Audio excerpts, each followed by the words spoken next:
Tokio en 1890, donde el pasado feudal abraza el futuro industrial. El acero y el telégrafo reemplazan la espada del último samurái caído. Nihonbachi es el latido de un imperio que despierta ante el mundo entero. Bienvenidos a la reconstrucción digital de una era que cambió la historia humana.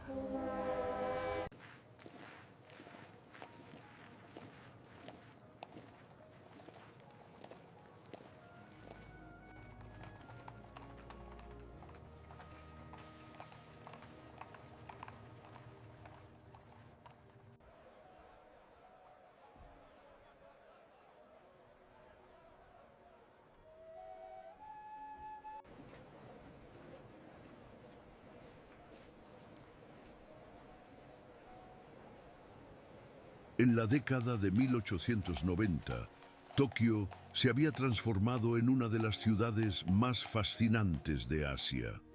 Una metrópolis en transición, donde las antiguas tradiciones coexistían con una rápida modernización y donde las antiguas estructuras samuráis se disolvieron para dar paso a una nueva identidad nacional. En menos de 20 años, el antiguo período Edo presenció la restauración Meiji, la abolición del sistema feudal y una apertura sin precedentes al mundo occidental. En este video utilizo herramientas modernas de inteligencia artificial para dar vida a fotografías, grabados y mapas históricos, alterando perspectivas, modificando ángulos de cámara y recorriendo estas escenas de maneras que sus creadores originales jamás imaginaron. El objetivo no es solo observar el pasado, sino sumergirse en él, recorrer Tokio tal como era e imaginar cómo habría sido estar allí, presenciando una de las transformaciones urbanas más dramáticas de la historia mundial. Si se queda hasta el final, compararemos estos mismos lugares con su aspecto actual para ver cómo ha cambiado el tiempo y qué permanece. Antes de visitar el Tokio de la era Meiji, conviene comprender cómo comenzó esta historia. Este grabado representa el castillo de Edo durante los últimos años del shogunato Tokugawa, cuando la ciudad aún funcionaba como sede del poder militar que había gobernado Japón durante más de 200 años. El complejo del castillo dominaba el centro de la ciudad, rodeado de barrios organizados según una rígida jerarquía social, donde samuráis, comerciantes y artesanos ocupaban zonas específicas según su estatus. Imagine estar aquí durante esos últimos años, presenciando el fin de una era que definió no solo esta ciudad, sino todo un estilo de vida que pronto desaparecería para siempre. Esta fotografía muestra la estación de Shinbashi en sus primeros años de funcionamiento, el hito inaugural del sistema ferroviario japonés que conectaba Tokio con Yokohama en 1872. La estación representaba mucho más que una simple terminal de transporte. Era un símbolo tangible del nuevo rumbo que había elegido el país, donde la tecnología occidental se absorbería y adaptaría para servir a los objetivos nacionales japoneses. Pasajeros vestidos tanto con kimonos tradicionales como con ropa de estilo europeo circulaban por sus andenes, reflejando una sociedad que navegaba entre dos mundos. Para muchos japoneses de la época, esta fue probablemente la primera vez que vieron de cerca una máquina de vapor, un encuentro que simbolizó la velocidad del cambio que transformaba su país. Este grabado documenta el distrito de Ginza durante su transformación en una moderna zona comercial, donde los edificios de ladrillo de estilo europeo reemplazaron las tradicionales estructuras de madera.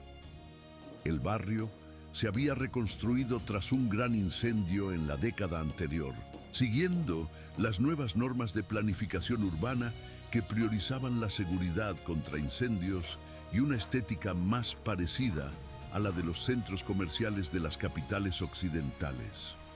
Comerciantes y clientes paseaban por amplias aceras bordeadas de tiendas que vendían de todo, desde productos tradicionales japoneses hasta artículos importados de Europa y América. Era un espacio donde las diferentes clases sociales se mezclaban de una forma impensable durante el periodo Edo, lo que reflejaba los profundos cambios que estaban redefiniendo la estructura social japonesa. El Palacio Imperial, antiguo castillo de Edo, aparece en esta imagen como la sede restaurada del poder imperial. Tras siglos como residencia de los shogunes Tokugawa, el complejo fue adaptado para recibir al emperador Meiji y su corte, quienes se mudaron desde Kioto en 1868. Los jardines y pabellones combinaban elementos arquitectónicos tradicionales japoneses con algunas adaptaciones que reflejaban el nuevo estatus internacional que Japón buscaba alcanzar. Para los habitantes de Tokio, la presencia imperial en la ciudad representó no solo un cambio político, sino una transformación simbólica fundamental en la identidad de su metrópoli. Esta escena representa el distrito de Asakusa y el famoso templo Sensoji, que incluso en medio de todas las transformaciones de la era Meiji, mantuvo su importancia como centro espiritual y de entretenimiento popular. Peregrinos, comerciantes y familias se reunían en las cercanías, donde los teatros tradicionales, las casas de té y las pequeñas tiendas creaban una atmósfera que preservaba gran parte de la cultura popular del período Edo. A pesar de la modernización que se estaba produciendo en otras partes de la ciudad, lugares como este sirvieron como referentes culturales, recordándonos que no todo en el nuevo Tokio seguiría modelos extranjeros. Fue aquí donde muchos residentes encontraron continuidad en medio de tantos cambios. El distrito de Nihonbashi mantuvo su posición como centro comercial de la ciudad, sirviendo como punto de convergencia para las principales rutas comerciales terrestres y marítimas. Este grabado representa el famoso puente que dio nombre al distrito, donde los comerciantes transportaban mercancías entre diferentes regiones de Japón, manteniendo una tradición comercial que se remonta a los primeros años del período Edo. A pesar de todas las innovaciones de la era Meiji, este lugar conservó los métodos tradicionales de comercio, donde las negociaciones se realizaban personalmente y se forjaba la confianza mediante relaciones que se mantenían durante generaciones. Para muchos comerciantes, Nihonbashi representaba la continuidad de un estilo de vida que, a pesar de las transformaciones políticas, aún funcionaba según principios establecidos siglos atrás. Esta fotografía documenta una de las primeras líneas de tranvía de la ciudad, introducida como parte de los esfuerzos por modernizar el transporte urbano. Los tranvías tirados por caballos representaban una solución intermedia entre los métodos de transporte tradicionales y las tecnologías más avanzadas que el gobierno planeaba implementar. Pasajeros de diferentes orígenes sociales compartían los mismos vehículos, un cambio significativo respecto a las rígidas divisiones de clases del período anterior. La introducción de este sistema reflejó tanto la necesidad práctica de mejorar la movilidad urbana, como el deseo simbólico de demostrar que Tokio se estaba modernizando según los estándares internacionales. El distrito de Ueno, con sus templos y posteriormente su parque público, aparece en esta imagen como un espacio donde la tradición y la modernidad encontraron un equilibrio único. Durante la era Meiji, la zona fue designada como uno de los primeros parques públicos de Japón, un concepto importado de Occidente, pero adaptado a la sensibilidad japonesa. Los visitantes podían encontrar tanto pabellones históricos como nuevas instalaciones culturales, creando un entorno donde diferentes generaciones y clases sociales se reunían para el ocio y la contemplación. Esta combinación de preservación histórica e innovación social ejemplificó el enfoque japonés de la modernización, que buscaba incorporar elementos externos sin abandonar por completo las tradiciones nacionales. Esta escena representa el puerto de Tokio durante una de sus primeras grandes expansiones, cuando se construyeron modernas instalaciones portuarias para dar cabida a los grandes barcos de vapor que llegaban del extranjero. Antes de esta modernización, los buques extranjeros tenían acceso limitado a los puertos japoneses, pero las nuevas políticas de apertura exigían una infraestructura capaz de soportar la expansión del comercio internacional. Trabajadores portuarios, funcionarios de aduanas y comerciantes extranjeros circulaban por los muelles, donde se descargaban y distribuían mercancías de todo el mundo al interior del país. Era un punto de encuentro entre culturas que tan solo 2 décadas antes habría sido impensable, lo que reflejaba la velocidad de las transformaciones que estaban redefiniendo la posición de Japón en el mundo. El distrito residencial, donde residían muchos funcionarios del nuevo gobierno, muestra el surgimiento de una clase media urbana inexistente durante el periodo Edo. Esta fotografía documenta casas que combinaban elementos arquitectónicos japoneses con adaptaciones inspiradas en modelos occidentales, creando un estilo híbrido que caracterizaría gran parte de la arquitectura residencial de la era Meiji. Familias de burócratas, profesores y profesionales habitaban estas residencias, conformando una nueva categoría social definida tanto por su educación como por su participación en los procesos de modernización nacional. Para estos residentes, vivir en Tokio significaba estar en el centro de las transformaciones que moldeaban el futuro de Japón. Esta imagen muestra una de las primeras escuelas públicas de la ciudad, una institución fundamental en el proyecto de modernización educativa que acompañó las reformas políticas y económicas. El edificio seguía los estándares arquitectónicos occidentales, pero incorporaba elementos que lo hacían adecuado para el clima y la sensibilidad estética japoneses.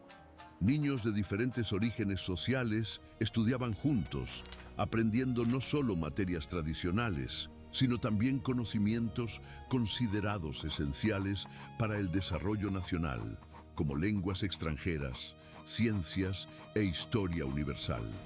Me imagino cómo debieron ser estos niños crecer en un mundo tan diferente al de sus padres, donde se cuestionaban viejas certezas y surgían nuevas posibilidades cada día. El teatro Kabuki-za aparece en este grabado como símbolo de cómo se preservaban las tradiciones culturales y se adaptaban al contexto de la nueva era.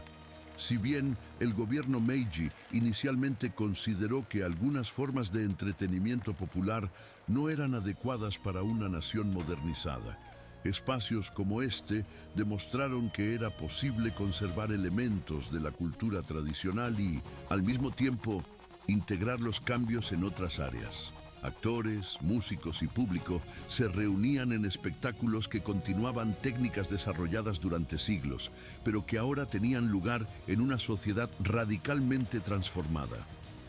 La persistencia de estos espacios culturales demostró que la modernización japonesa no fue simplemente una imitación de modelos occidentales, sino un proceso selectivo que preservó elementos considerados valiosos del patrimonio nacional. Esta fotografía documenta una de las primeras fábricas textiles de la región, parte de un esfuerzo gubernamental por desarrollar una base industrial nacional. El edificio albergaba equipo importado de Europa y empleaba principalmente a mujeres jóvenes, muchas de ellas provenientes de familias rurales con dificultades económicas. Estas trabajadoras representaban una nueva categoría de trabajadores urbanos, cuyas experiencias diferían radicalmente de las de generaciones anteriores.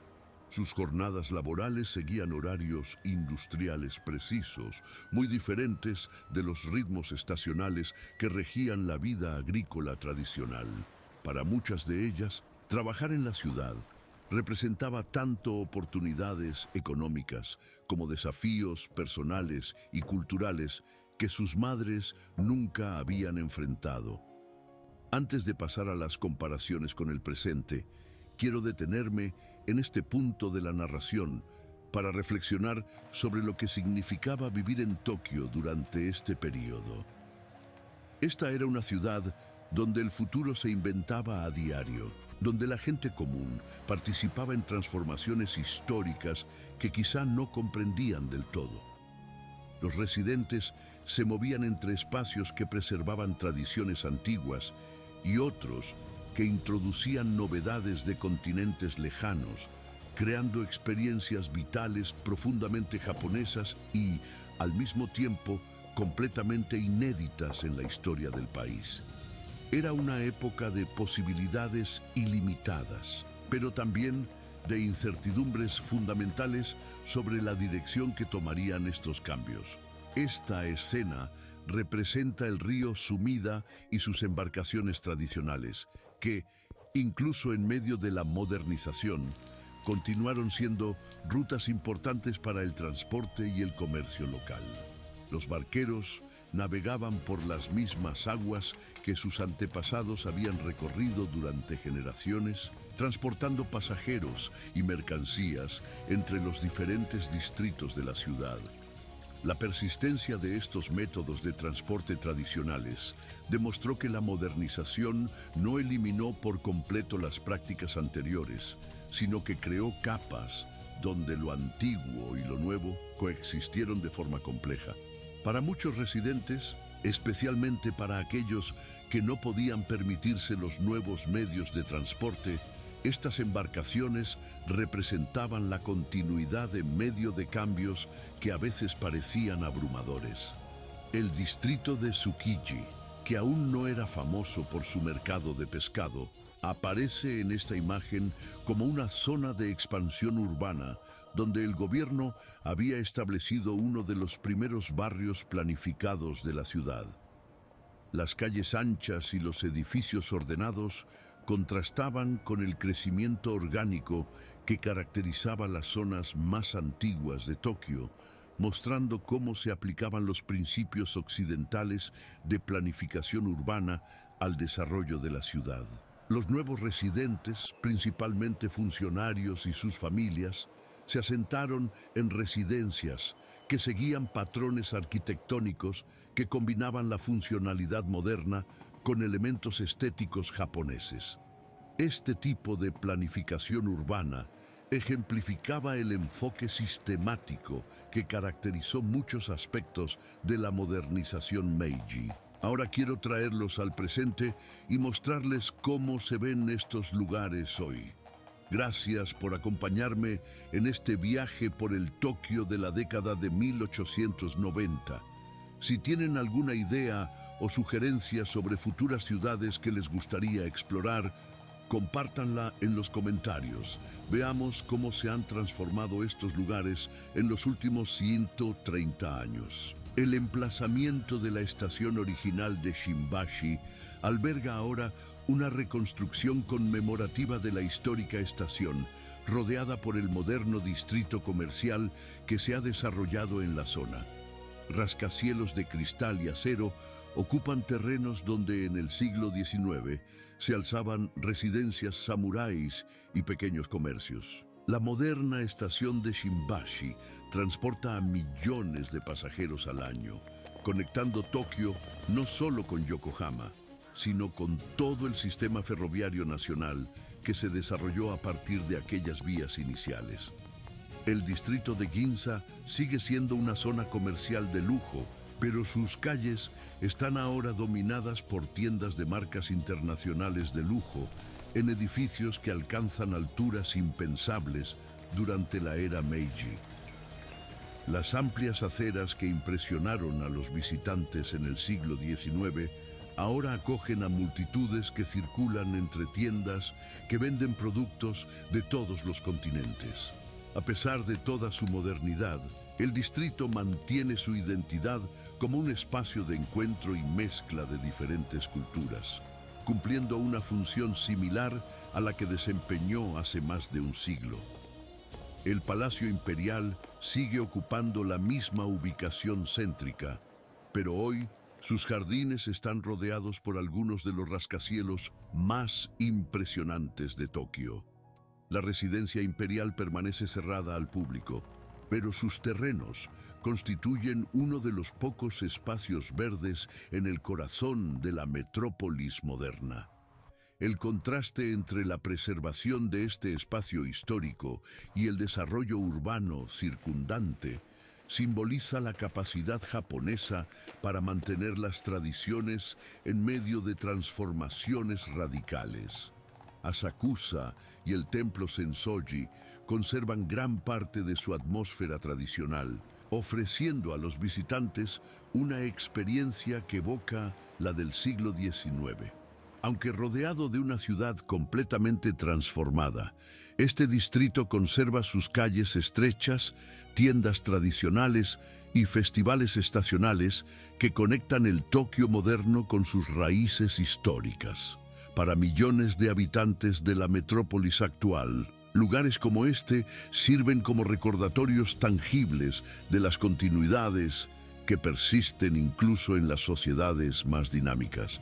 Nihonbashi conserva su importancia comercial, pero hoy en día funciona como un centro financiero donde empresas nacionales e internacionales realizan negocios que conectan a Japón con la economía global.